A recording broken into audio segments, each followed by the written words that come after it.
Seguimos con más de la mejor revista de toda Nicaragua, Primera Hora, y en su segmento Educando a Papá nos acompaña el día de hoy el doctor Martín Castellano, y estoy también junto con Achela Yerlin Marenco, que vamos a hablar sobre dislexia, cómo podemos ayudar también a nuestros hijos y con esta enfermedad de dislexia. Doctor, muy buenos días. Primero que nada, ¿qué es dislexia?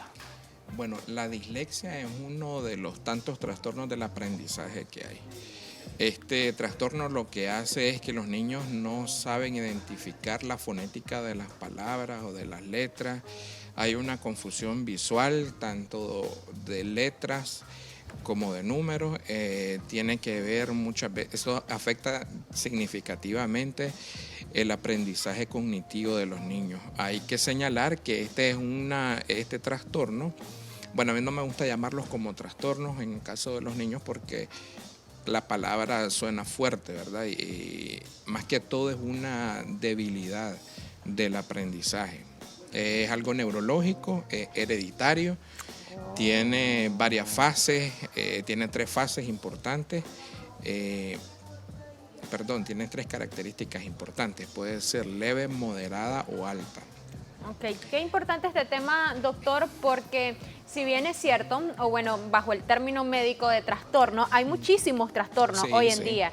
Y cuando un niño es diagnosticado con cualquiera de estos, pues el papá entra con mucho miedo, ¿verdad? Mucho miedo, de cómo el niño va a irse desarrollando o si va a poder superar esta condición. En el caso de la dislexia va a depender de estas características en leves, moderadas o ya tenerlo mucho más severo a medida que vaya desarrollándose el niño, que lo supere. Sí, lo que sucede con la dislexia de que como es un trastorno del aprendizaje, muchas veces se identifica hasta que el niño ya está en una etapa escolar. Porque inicialmente pues los niños tienen fluidez de palabras, algunos, ¿verdad? Cuando es leve, cuando ya es algo alto, una dislexia alta, los niños también tienen dificultades del habla. ¿Qué tiene que ver esto con el aprendizaje? Un niño con dislexia, aparte de que tiene la dificultad de identificar las letras, también va a tener la dificultad de la escritura. Entonces eso va a hacer que se sienta bastante incómodo porque los demás compañeritos avanzan y él quizás por su problema no lo hace. Doctor, usted ya mencionaba que puede ser hereditario, pero ¿cuáles, digamos, son las principales causas para padecer dislexia? Que uno de los papás o abuelos haya padecido de dislexia. Tú sabes que actualmente la ciencia ha avanzado tanto de que es fácil de identificar los problemas psicológicos que tienen los niños, pero anteriormente nuestros padres y nuestros abuelos no tenían estos avances científicos que hay ahora que pudieran haberlo identificado. ¿Qué sucedía antes? Cuando un niño no avanzaba en el aprendizaje, lo más correcto que hacían los papás y los abuelos era sacarlo de estudiar. O sea, no había un seguimiento que les pudiera ayudar a mejorar esa condición en el aprendizaje. Es importante conocer los síntomas y características específicas de esta condición de la dislexia porque, como mencionábamos antes, hay muchísimos trastornos y los podemos confundir. Entonces, normalmente, hay cierto porcentaje de niños que llegan a crecer 1 o 2 años y que probablemente le ha costado un poquito desarrollar ciertas palabras, pero esto no significa que tenga dislexia. No, como estuvimos en el segmento anterior, puede ser que el niño tenga un problema para poder expresarse. No significa que tenga dislexia. Dentro de los trastornos del aprendizaje hay un sinnúmero. Hay niños que tienen discalculia, que es la dificultad para entender la lógica matemática. Hay niños que tienen disgrafía, que es la dificultad para poder aprender a escribir correctamente. Entonces, todos esos trastornos no están asociados a la dislexia, son trastornos completamente independientes. Con respecto a tu pregunta, ¿qué es lo mejor que podemos hacer para poder ayudar a los niños? Quiero recalcar algo antes. No es que con esta condición no se pueda vivir. Albert Einstein tenía dislexia.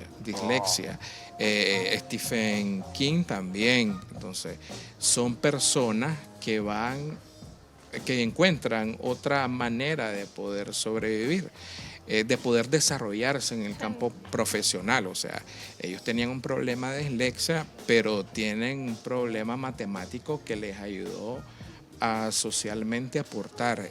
Steven Spielberg es otra persona que ha declarado que tiene dislexia. Lo que quiero decir con esto es que no debemos de enfrascarnos en que el niño no va a aprender algo para el futuro.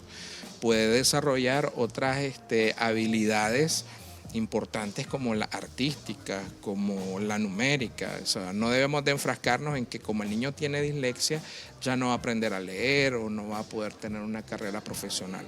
Hay muchas otras actividades en las que los niños se pueden desarrollar. Y normalmente para estos trastornos siempre hay especialistas en el tema que te ayudan con terapias, pero ¿qué tiene que ver o qué relación hay en la psicología con la dislexia? Bueno, la psicología tiene 4 ramas fundamentales y una de ellas es la psicología educativa.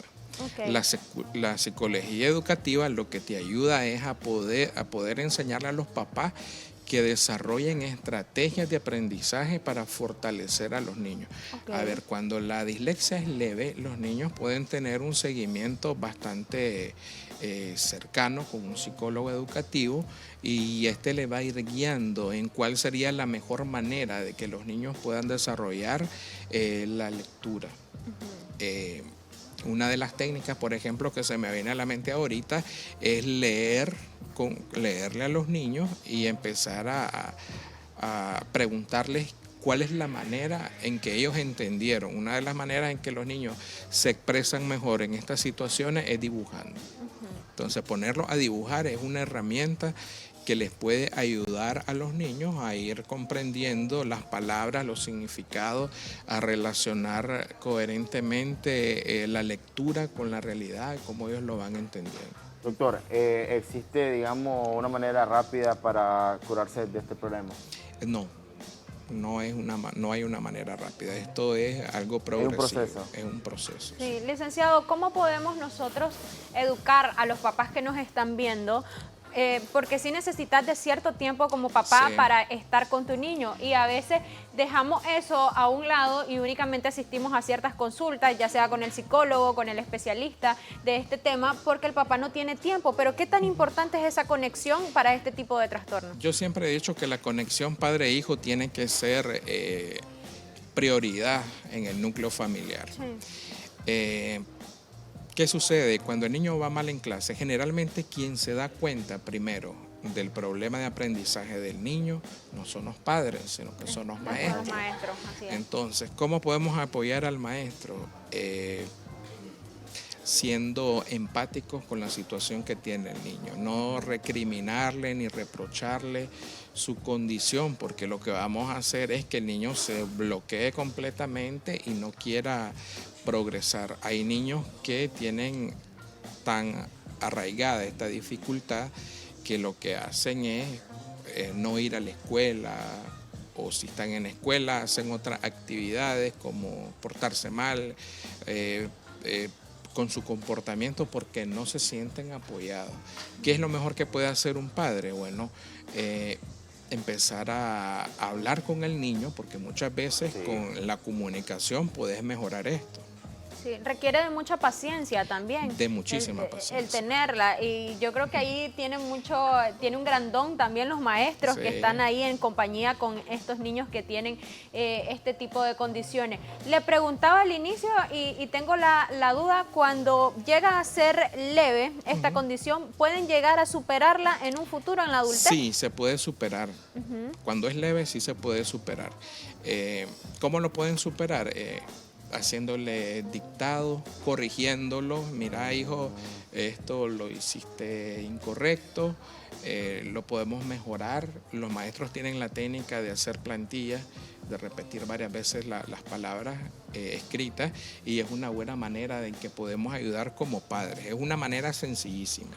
En el caso que llegue uno a la adultez, porque usted mencionaba algo muy importante, en años atrás uno no tomaba en cuenta y ahora muchos abuelitos y papás dicen, antes no existían eso, tantos trastornos, pero no, el avance de la medicina pues ha venido también a darnos este tipo de diagnósticos. ¿Cómo podemos identificar de repente a un adulto con esta condición? Fíjate que a los adultos es más fácil, porque tienen un problema, es tan arraigado el problema que tienen dificultad para hacer un orden lógico en las oraciones.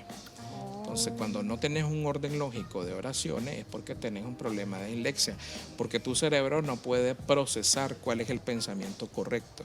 Y recuerden que como pensamos, hablamos. ¿A nivel psicológico se puede tratar también en adultos? Claro que sí, se puede tratar. Doctor, usted había dicho que existe, digamos, Einstein tuvo dislexia. ¿Se puede tener éxito en la escuela, claro en el sí. trabajo? Claro que sí. Mira, dislexia. Obviamente no vas a tener éxito en una carrera profesional como la comunicación, por ejemplo, pero sí puedes tener éxito como matemático, como físico, como ingeniero, como arquitecto, que son propiamente carreras que tienen un enfoque numérico, no necesariamente tienen un enfoque que esté vinculado directamente con la lectura, pero ¿de qué va a depender el éxito del niño? Del apoyo que le pueda brindar el padre y la familia. Claro, excelente tema, doctor. Queremos agradecerle por estarnos acompañando en nuestro segmento de Educando a Papá. Para finalizar con la entrevista, siempre le pedimos sus contactos para las personas que deseen pasar una consulta con usted. Claro que sí.